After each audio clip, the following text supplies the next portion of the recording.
Hi, hello. How are you, friends? All right, so don't mind the sweater. It's got flour all over it because I've been baking. It's Billy's. I don't know. I just wanted to be cozy today, and I like wearing his stuff sometimes. Anyway, all right.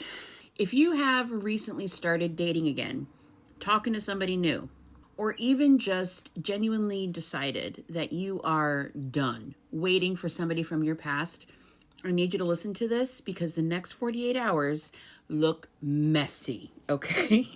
So we come into the reading. We have date, we have coffee cup, and sweetheart right out of the gate.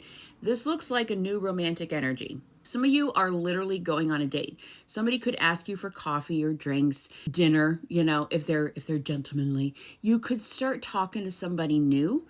You could exchange numbers. Maybe you're getting back on the apps, or you realize that there's actually another person that you're interested in. Honestly, this new person looks very interested in you as well. We have sweetheart here. This is romance, flirtation, courting, and somebody actually trying to win you over. Imagine that. Romance. Who knew? Somebody acting like they like you instead of making you conduct a 6-month FBI investigation to determine whether they have feelings. But then we get cassette and puppet master. And immediately in my head, I went, there you are. Because cassette is somebody replaying the past. I'll show you. It's somebody replaying the past, all right? They're thinking about old events and they're getting stuck in their head. Puppet master, this is someone who likes to control. They know how to manipulate. They know how to pull strings. This could be like an addictive relationship dynamic, very karmic, very toxic. So I think somebody from your past realizes you're moving on. They may even just feel it if it's an actual soul connection. Maybe they see something online. Maybe a mutual friend tells them. Maybe your behavior toward them changes because you're no longer emotionally sitting by the phone waiting for breadcrumb Bartholomew to text you. Whatever happens, they're noticing. And suddenly, this person who couldn't figure out what they wanted when they had unlimited access to you becomes very concerned about your love life out of nowhere.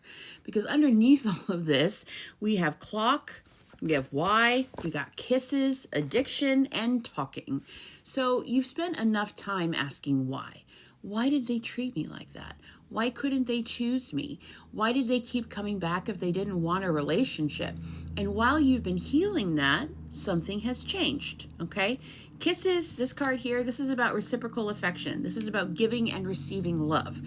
That's important because right next to it, we have the addiction card, which talks about codependency. It's kind of like the devil card in regular tarot. It's obsession, it's possession, and control. You're being shown the difference here between mutual love and an addictive attachment. And then we have the talking, the communication card. So yeah, I would absolutely watch for communication here. A random text, a DM, a story reaction, hey, how you been? A ramen recipe, okay?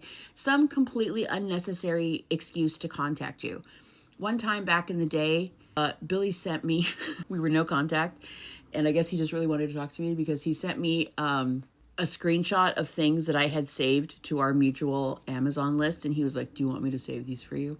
Dude, if you miss me, just say so, okay? But they'll find any reason, okay? Because apparently the bat signal goes off the moment that you stop caring. But here's the biggest part. At the bottom of the deck, okay, we get blast from the past and we have the axe. The past comes back, all right? But the axe tells us this is another cycle. This is breakup. This is separation. Stop the pattern. So I don't necessarily think your ex returning is the reward here, okay? I think your ex returning is the test.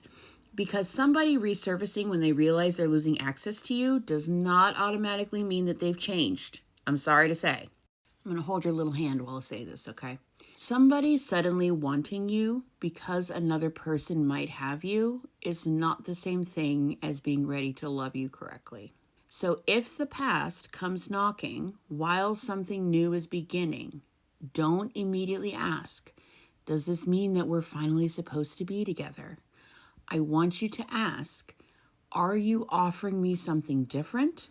Or are you just trying to restart the same cycle because you realize that I finally escaped it? because baby, those are two very different things, okay? And this is where I'm going to take this into the extended. So for those of you who are subscribers or members, depending on where you're watching from, because I want to know what happens when this person from the past realizes that you are actually moving on. You're not just thinking about it, you're doing it. We're going to look at who this new person is, what they're bringing into your life. I'm going to look at how the ex finds out, why they come back. I also want to know what they actually want from you and whether they're generally changed or if they're just panicking because they're losing access to you. In other words, they don't have you in their back pocket anymore. Most importantly, we're going to look at both timelines. What happens if you entertain the past again versus what happens if you choose the new person? Because the blast from the past with the axe makes me think that somebody is about to get one final opportunity to either show up differently or watch you walk straight into something better. Okay. The extended link will be down below. If you're not subscribed already, come with me because I need to see how this little romantic hostage negotiation ends. It's going to be a fun day. Okay. All right. I'll see you soon. Love it so much. Bye.